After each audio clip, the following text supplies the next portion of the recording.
Ini tentang pembelajaran diferensiasi dan sosial emosional. Oke, di kelas berapa? Kelas 5. Kelas 5. Indikatornya apa dari praktek pembelajaran itu? Meningkatkan hasil belajar peserta didik, Pak. Meningkatkan hasil belajar Peserta didik. Terus kira-kira kapan Bu Novi akan melaksanakannya? Insya Allah rencananya besok, Pak. Besok lusa. Oke, nanti besok saya usahakan hadir di kelas mengamati tentang pembelajaran berdiferensiasi dan sosial emosional yang dilakukan oleh Bu Novi. Perangkatnya sudah disiapkan? Sudah. Berarti tinggal pelaksanaan. Oke, mudah-mudahan besok lancar. Terima kasih, Pak. Yuk, sama-sama.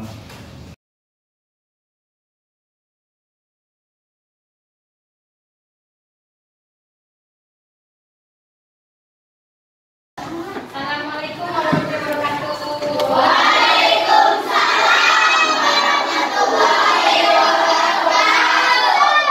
Selamat pagi semuanya.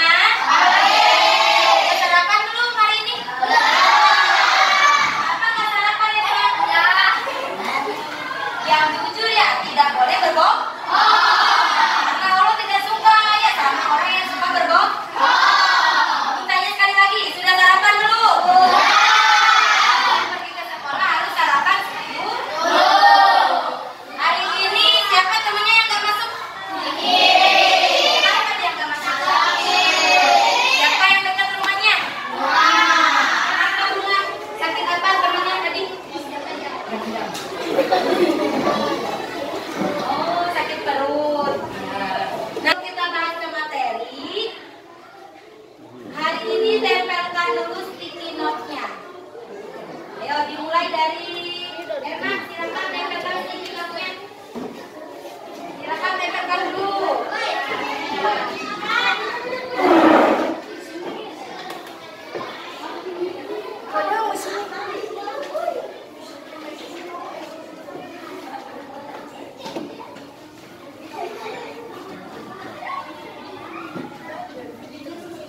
Jadi ini. Ayo lanjut.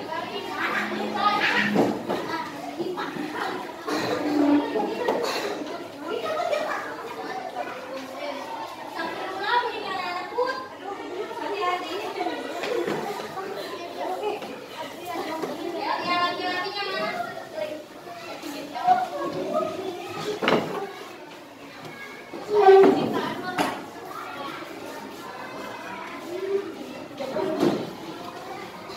Udah kenceng.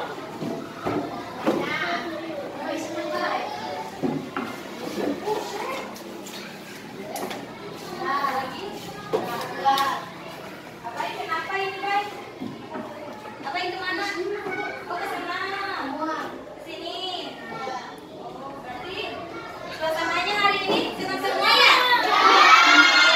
Alhamdulillah. Berarti semuanya hari ini sedang bahagia. Tidak ada yang sedang marah kan? Tidak. Ada yang sedang sedih? Tidak. Alhamdulillah. Itu juga suatu nikmat. Nah, hari ini kita akan membahas tentang sistem pencernaan pengolahan makanan dalam tubuh manusia. Ya. Bisa nyambung tuh tadi sama temennya yang sakit perut nggak hadir. Kenapa sih bisa temannya nggak bisa sakit perut? Ayo, apa aja penyebabnya? Makanan. Terus minuman boleh. Makanan yang pedas-pedas ya bisa menyebabkan juga sakit perut ya. Minum es ya. Terus apa lagi? Jajan makan ya. Jadi kalian juga harus menjaga pola makannya supaya kalian tetap sehat, nggak sakit perut. Nah, ini tutup dulu ya. Kita mau nonton video dulu ya.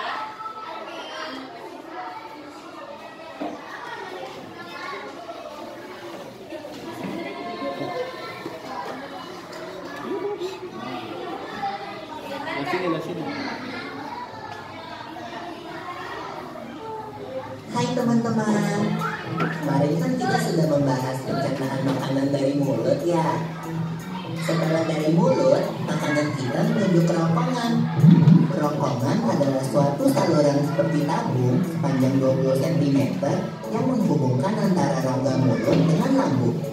Di dalam kerongkongan terjadi gerakan peristaltik, yaitu gerakan meremas-remas yang dilakukan oleh dinding kerongkongan untuk membuat makanan terdorong masuk ke dalam lambung.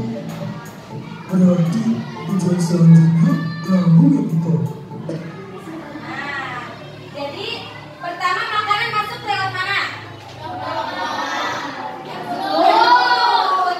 Lalu ke kerongkongan. Habis dari kerongkongan menuju lambung. Di situ di lambung ada lagi prosesnya. Lambung adalah bagian dari organ pencernaan manusia yang paling elastis. Lambung berbentuk seperti kantong dan terletak di dalam rongga perut sebelah kiri atas. Di dalam lambung, makanan mengalami pencernaan secara mekanis dan kimiawi. Pencernaan mekanis dilakukan oleh dinding atau otot lambung yang meremas dan mengaduk makanan. Pencernaan kimiawi dilakukan oleh getah lambung yang dihasilkan oleh kelenjar getah lambung. Getah lambung mengandung enzim pepsin, enzim renin, dan asam klorida. Enzim pepsin berfungsi untuk memecah protein menjadi peptid. Enzim renin berfungsi untuk mengembangkan protein susu menjadi kasein. Asam klorida atau HCl berfungsi untuk mengasamkan makanan dan membunuh kuman yang masuk bersama makanan. Nah, habis ini makanan kita pergi ke toilet ya? Kamu ini belum, Bob. Selanjutnya, makanan dicerna di usus halus dulu. Usus halus merupakan usus terpanjang dalam saluran pencernaan karena panjangnya mencapai 6 hingga 7 meter. Di dalam usus halus terdapat cairan khusus yang membantu penyempurnaan pencernaan makanan. Oh iya, usus halus terdiri dari 3 bagian, yaitu usus 12 jari, usus kosong, dan usus penyerapan. Apa aja ya fungsinya? Usus 12 jari atau disebut juga duodenum memiliki panjang kira-kira 25 cm. Usus 12 jari mencerna makanan dengan bantuan getah pankreas dan getah empedu. Getah pankreas dihasilkan oleh kelenjar pankreas. Getah pankreas mengandung enzim-enzim berikut. Enzim amilase berfungsi mengubah zat tepung atau amilum menjadi zat gula atau glukosa. Enzim tripsin berfungsi mengubah keton menjadi asam amino. Enzim lipase berfungsi mengubah lemak menjadi asam lemak dan gliserol. Kalau getah empedu dihasilkan oleh kaki dan disimpan dalam kantong empedu. Getah empedu berfungsi untuk mencerna lemak.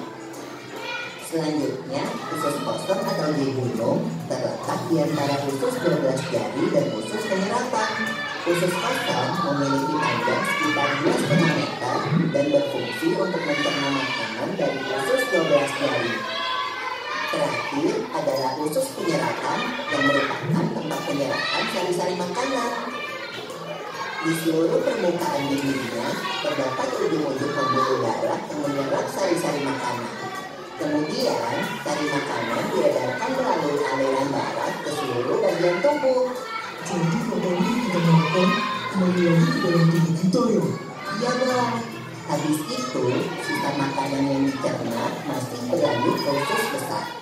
Nah, usus besar berfungsi menyerap cairan, vitamin, dan mineral dari sisa-sisa makanan yang telah diserap oleh usus halus.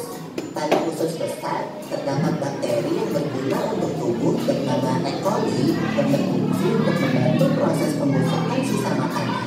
Proses pembusukan sisa makanan akan menghasilkan kotoran atau feses yang kemudian dikeluarkan melalui anus.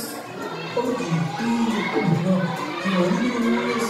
Itu disebabkan oleh apa ya Pito? Organ terakhir yang bernama rektum adalah ujung muara dari usus besar yang berfungsi sebagai tempat penyimpanan feses sementara. Ketika rektum terisi penuh dengan feses, maka saraf akan mengirimkan respon kortak yang menimbulkan rasa ingin buang air besar. Anus adalah lubang di bagian bawah pantat yang berfungsi sebagai tempat keluarnya feses dari tubuh. Jadi begitu ya yang proses pencernaan dalam tubuh kita. Iya, Bob. Saya enak-enak ini.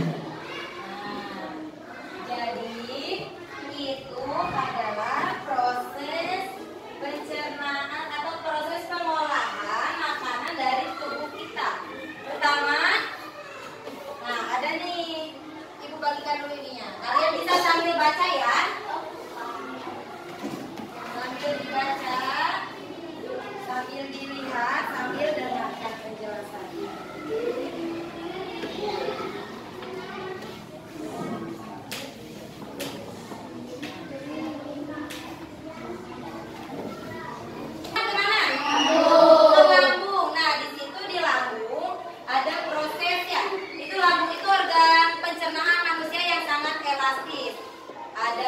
Manual sama kimiawi ya, di situ tadi di lambung. Terus setelah ke lambung kemana? Usus halus.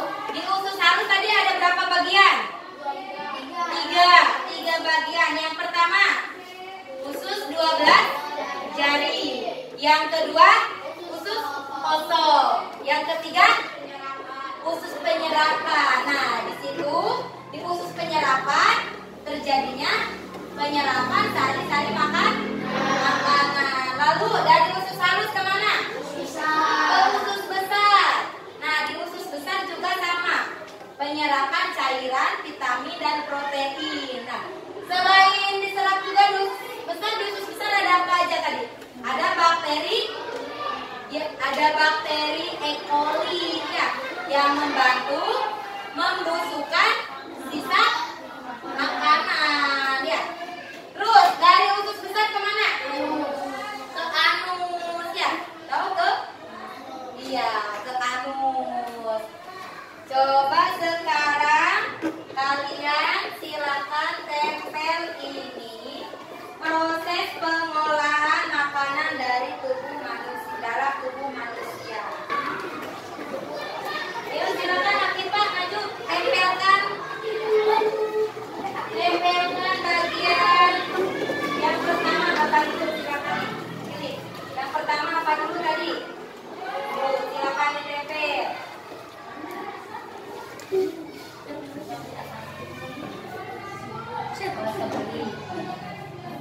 Ayo barisan Alanis.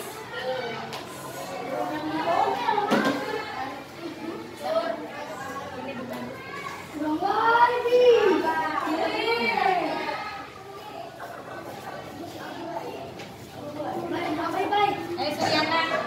Nah setelah lurus apa? Kerongkongan. Suryana. Setelah kerongkongan apa Suryana?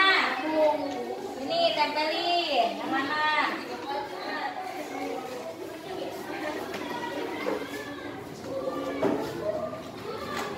Erna, setelah lambung apa nak? Setelah lambung. Ini cari.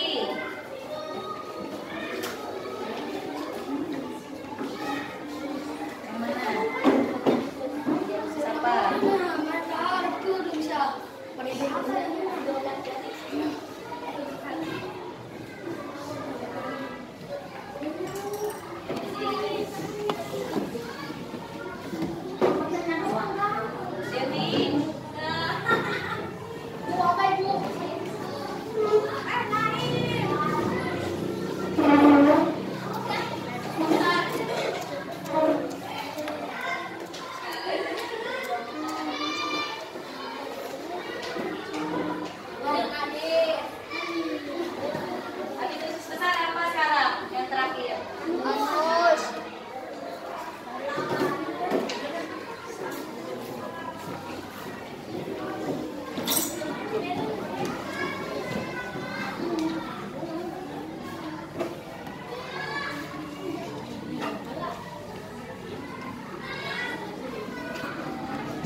disatuin bikin kelompok. Sudah, silakan. Ini untuk kelompok 1. Silakan ditulis dan dikerjakan. Dibaca dulu. Ini untuk kelompok 2. Ini kelompok 3. Silakan ditulis nama kelompoknya, dibaca petunjuknya lalu dikerjakan. Bismillah. Nama kelompoknya nama kelompok serigala.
Supaya adil, biar kerja semua.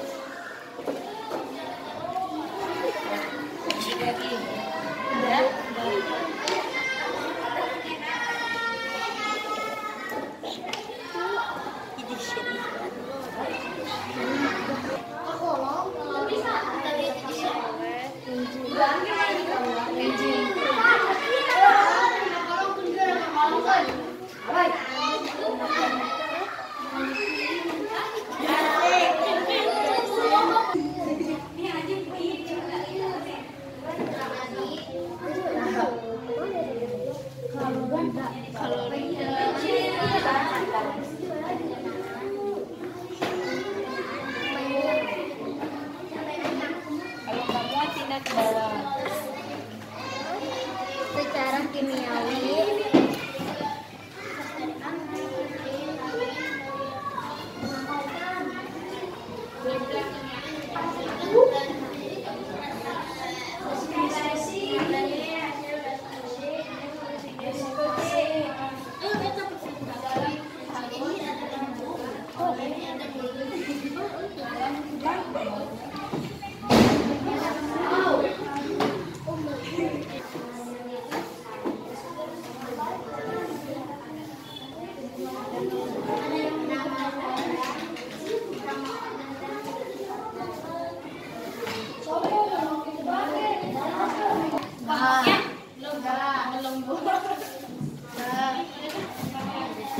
kalau sudah alat tulisnya disimpan, kita tarik nafas, keluarkan, tarik nafas lagi yang dalam, tahan, keluarkan, hati-hati keluarnya, jangan salah keluar, tarik lagi, tahan, keluarin, dan relax.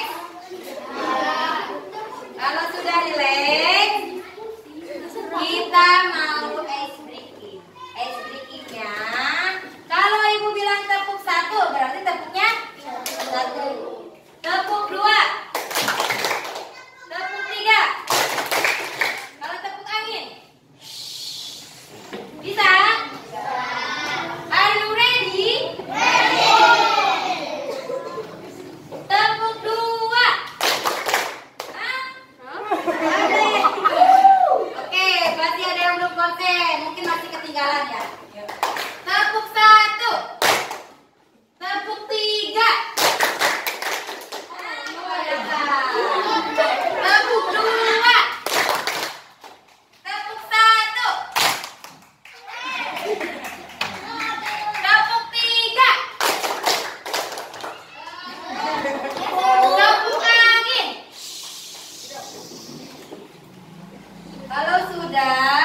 Kang Adrian.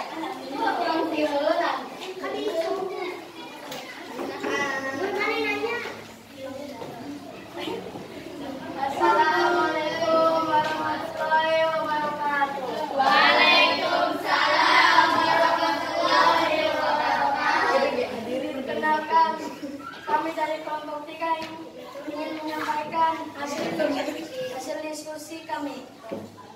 Nama organ pencernaan: mulut, kerongkong, lambung, usus halus, usus besar, anus. Apakah ada yang mau nanya?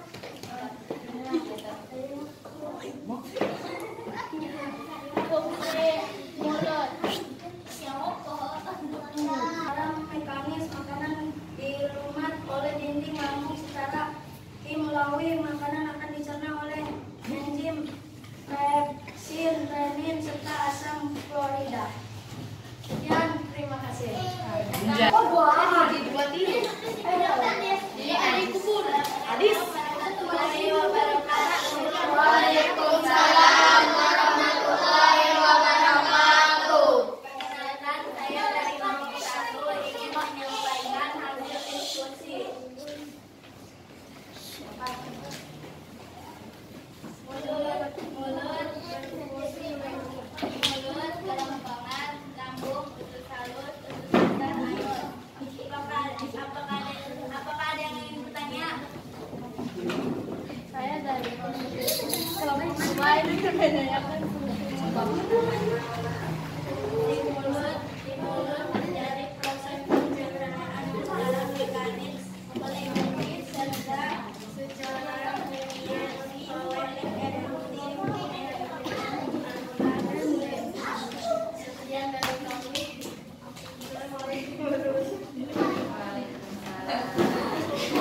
Silakan kelompok selanjutnya.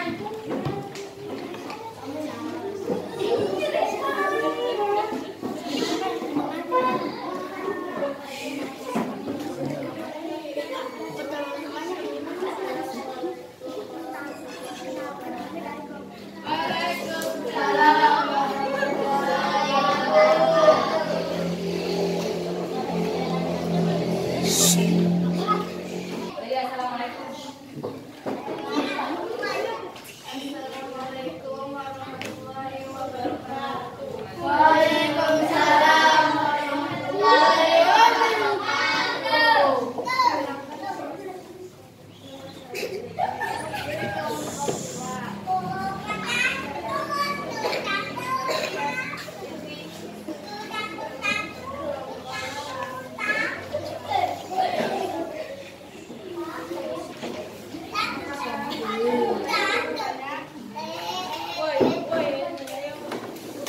Perkenalkan, kami dari kelompok 3 ingin bertanya fungsi kerongkongan.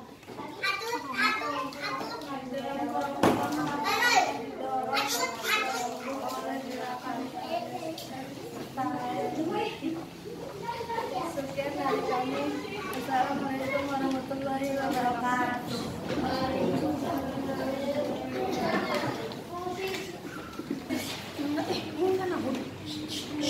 Terima kasih untuk kelompok 1, 2, dan 3.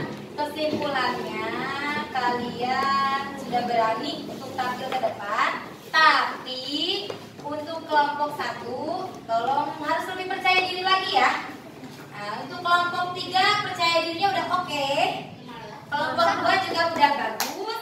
Cuman volume suaranya tolong lebih diperbesar lagi. Gak usah malu-malu ya. Kita kan semua teman ya. Untuk kelompok 1 percaya dirinya perbaiki lagi, oke? Nah, untuk kesimpulannya materi kita hari ini, jadi pengolahan makanan dari tubuh kita itu gak langsung dari mulut langsung diserap oleh tubuh, tidak, tapi harus melalui berbagai proses dulu ya. Dari mulut kemana? Ke kerongkongan. Terus dari kerongkongan ke lambung. Nah, di lambung ada mekanisme sama kimiawi ya. Terus lalu habis dari lambung baru ke usus halus. Terus ke usus besar. Lalu ke anus. Nah, jadi kalian harus menjaga pola makannya supaya tidak mudah sakit.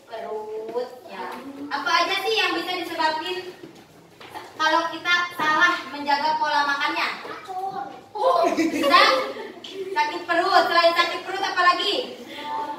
Diare, terus apa lagi? Apa lagi? Sembelit ya. Sembelit ya. Sembelit itu karena kekurangan vitamin dan serat ya. Biasanya vitamin dan serat itu banyaknya di mana? Di sayur dan buah. Sama air minum. Air minum, air putih. Oke, cukup sekian materi hari ini.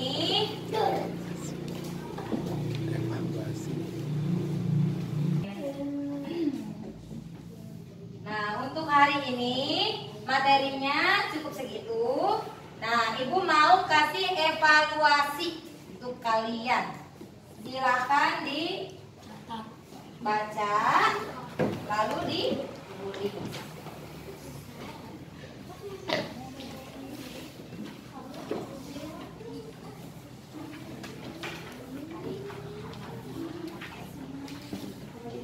Silakan ditulis dulu, lalu dibaca. Baik tabon, baik bod. Ini sudah diisi? Sudah. Sudah, silakan kumpulkan di sini.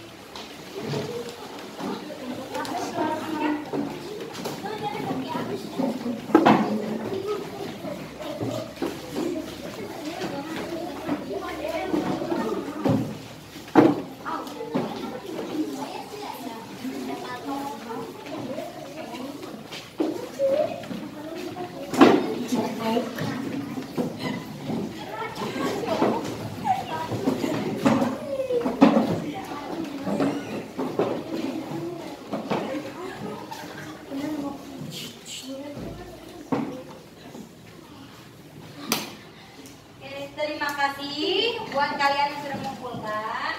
Jadi kesimpulannya hari ini kita belajar apa tadi? Tentang pencernaan, pengolahan makanan dalam tubuh manusia. Ya. Lalu sudah bereskan alat tulisnya. Kita berdoa. Beresin dulu alat tulisnya biar gak ada yang ketinggalan. Udah diberesin alat tulisnya? Udah dikemas barang bawahnya? Tepuk pulang. Dapat ilmu, berkemas, duduk rapi, berdoa. Let's go. Bisa? Tepuk pulang. Dapat ilmu, berkemas, duduk rapi, berdoa. Let's go. Berdoa dalam hati. Mulai.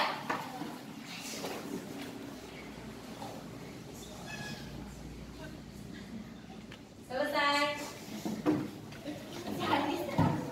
Ucapan salam.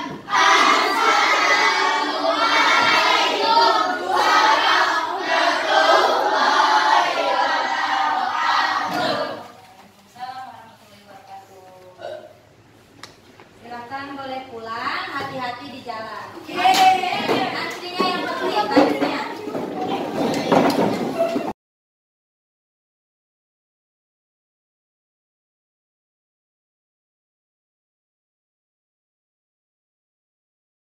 Assalamualaikum, Bu Menteri.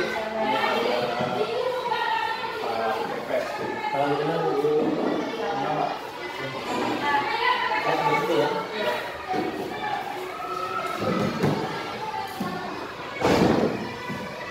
Terima kasih dari mohon maaf ini mengganggu waktu karena di kegiatan sebelumnya itu tapi Pak Irwan sudah dapat tugas untuk mendampingi satu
saya sudah senang dan lega sudah melaksanakan observasi.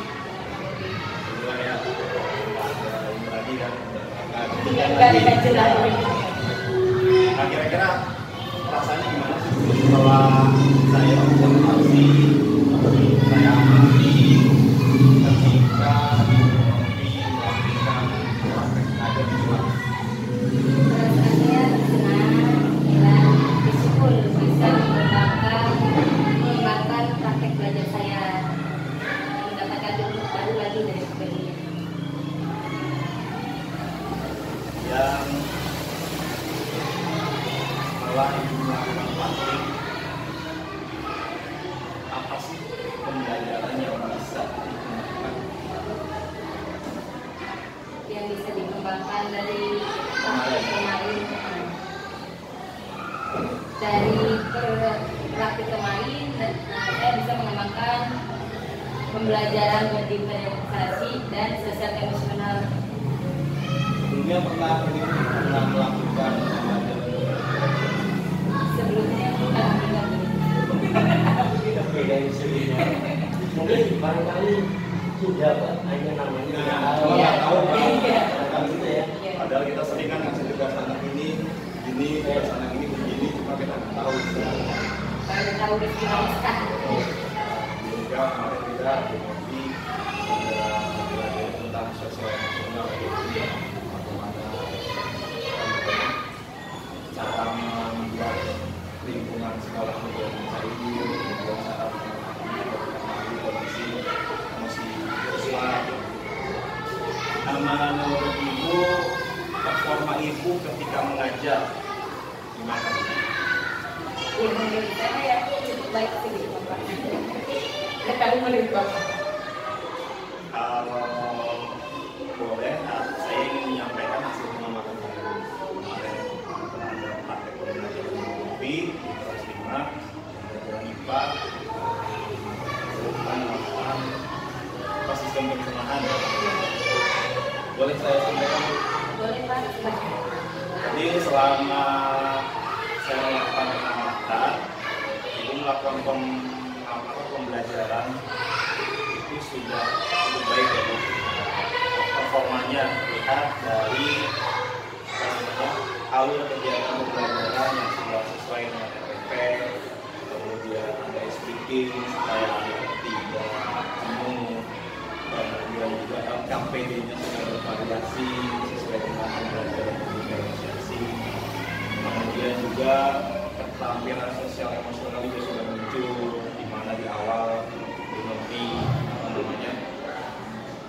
ingin mengetahui kondisi emosi siswa pada hari itu, kemudian ada teknik stop, dan ada speaking juga masuk ke dalam sosial emosional. Namun ada beberapa hal yang masih bisa dikembangkan lagi, itu bukan kurang tapi sudah baik, tapi masih bisa dikembangkan lagi. Pertama itu dalam penyajian media pembelajaran. Saya kemarin lihat ada video, ada gambar, mungkin nanti Ibu bisa menghadirkan beberapa konkret saya itu lebih jelas lagi media ajarnya dalam bentuk yang tidak sesuai. Minimal kemarin kita belajar tentang sistem pencernaannya. Ada doxo kan, bisa itu dipakai untuk mungkin itu Bu penilaian saya dan juga tambahan dari saya tentang performa Ibu pada saat kemarin melakukan praktek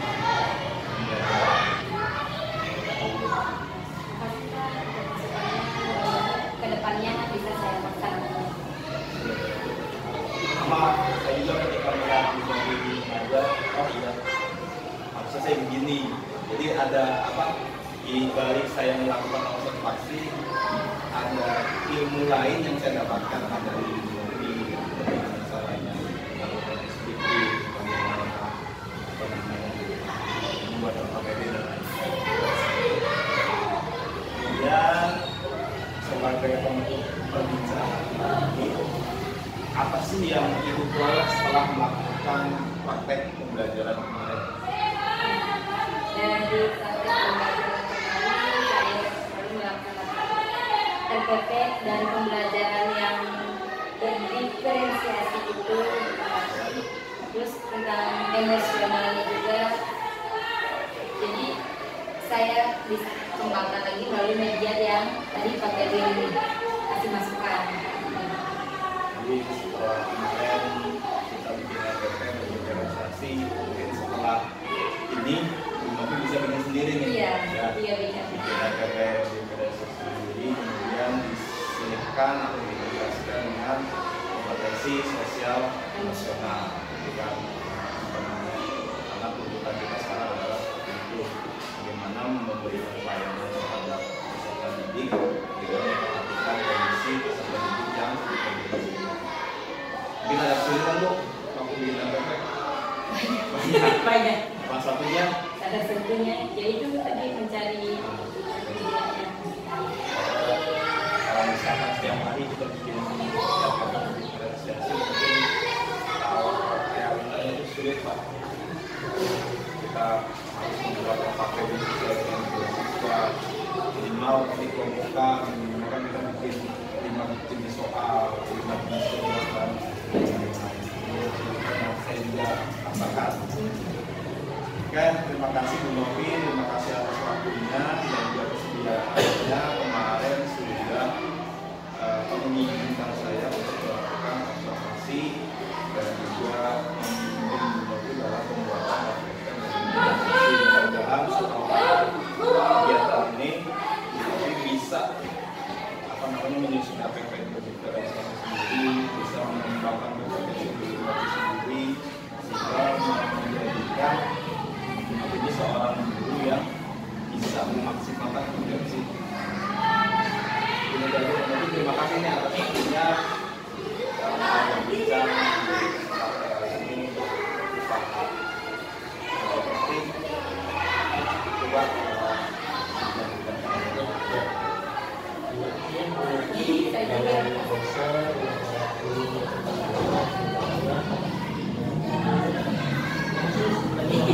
ini saya terima kasih Pak, bukan berbagi pengalaman. terima kasih atas waktunya. Padahal Ibu jadi kalau ada kesulitan bisa